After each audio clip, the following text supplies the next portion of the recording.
Adam. Appreciate you making time. How have you been?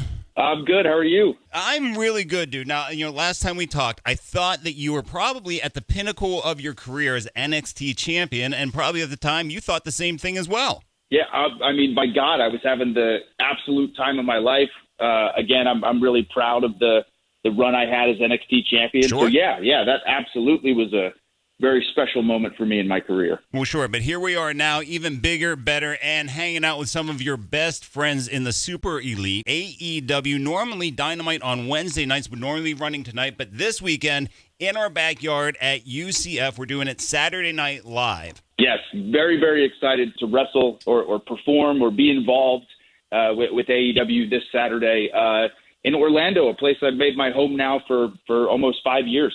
Yeah, it's a really special time, but I want to talk a little bit about that transition from NXT to AEW. When we talked to you last, like I said, you were champion, and it kind of seemed like you were poised for a run through the WWE Corporation, but you choose to take a path that a lot of guys that you consider friends did, where you bet on yourself and go to the unknown. Take me through the process once you're in NXT. I know that you were assigned to an extension because you're a program with Kyle O'Reilly, but then you decided to go on your own and test the waters with AEW. Tell me how that thought process was for you. Yeah, so it was a really exciting time for me. I'm generally, when it comes to contract stuff, I'm a pretty private guy, but at this point, the entire world had kind of known my situation, right, and the fact that my contract had come up and the extension and all that stuff.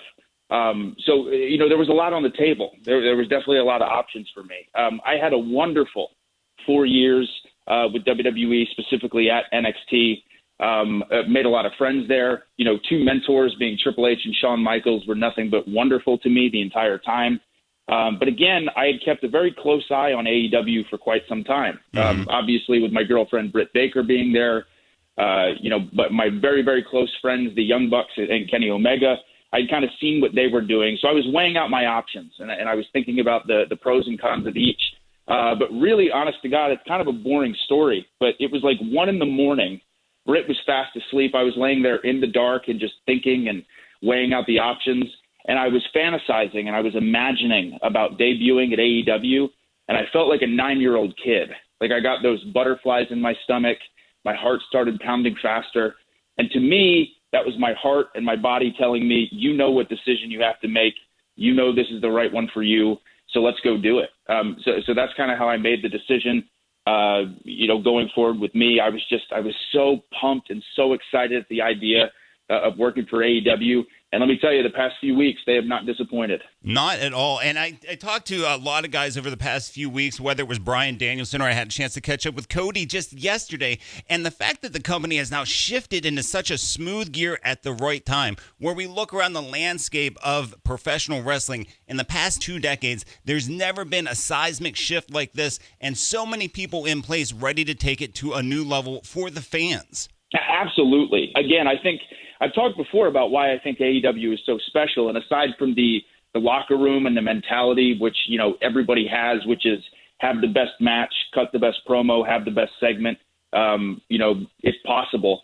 The fans, every single city that we go to, you get this energy and this vibe from them. Like they're a part of something special. And they are. I mean, this shift is very, very special.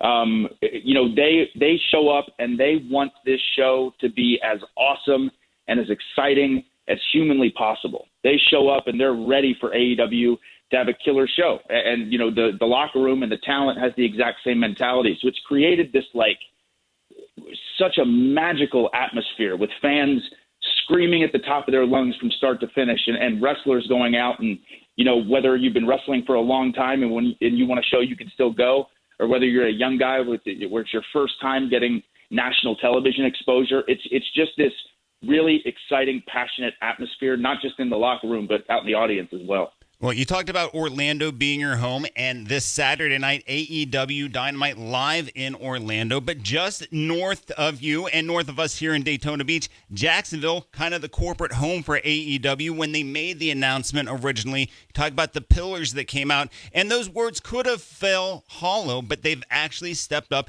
and I think exceeded anybody's expectations, including the original founders of AEW. Right. It's incredible to see how much the company has grown. Again, I've been now on the inside of AEW only for about a month and a half at this point.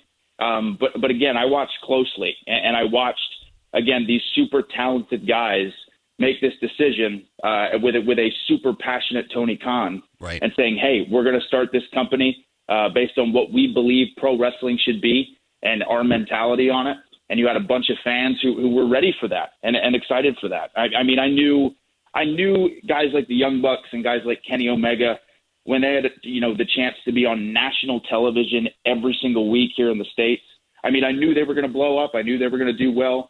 But like you said, I don't think anybody could have imagined in such a short amount of time, a 2-year period, AEW to be where it's at. And it's a testament to the fans and to that original locker room who pushed us forward. Adam Cole, AEW professional wrestler, Saturday night AEW Dynamite in Orlando. And we talk about those guys like the Young Bucks and the Kenny Omegas who were known by wrestling fans around the world. We expected them to perform well live every week. But then how about some of the AEW originals, some of the pillars like MJF, or someone you seem to be butting heads with recently in Jungle Boy, Jack Perry, and the Jurassic Express, people that have been there from the beginning? Yeah.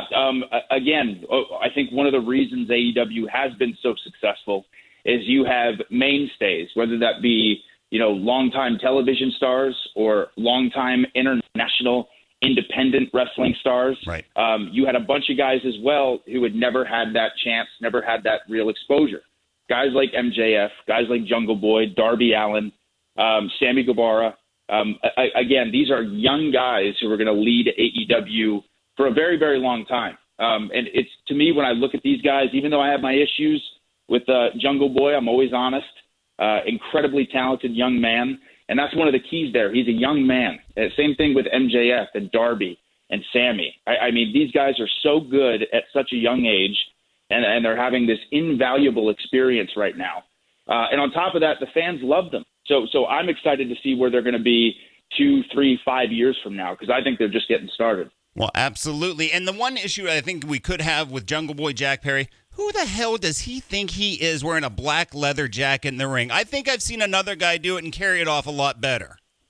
Listen, I've inspired quite a few people in this industry, and let me tell you, Jungle Boy can't pull it off near as cool as I can. But I'll let that one slide. Absolutely. Adam Cole, Bay, cannot wait to see you Saturday night. I'm going to be there, the campus of UCF in Orlando. It is AEW Dynamite. Appreciate you making time, and always welcome back in the Afternoon Army at any time. I appreciate it. Pleasure talking to you, my friend.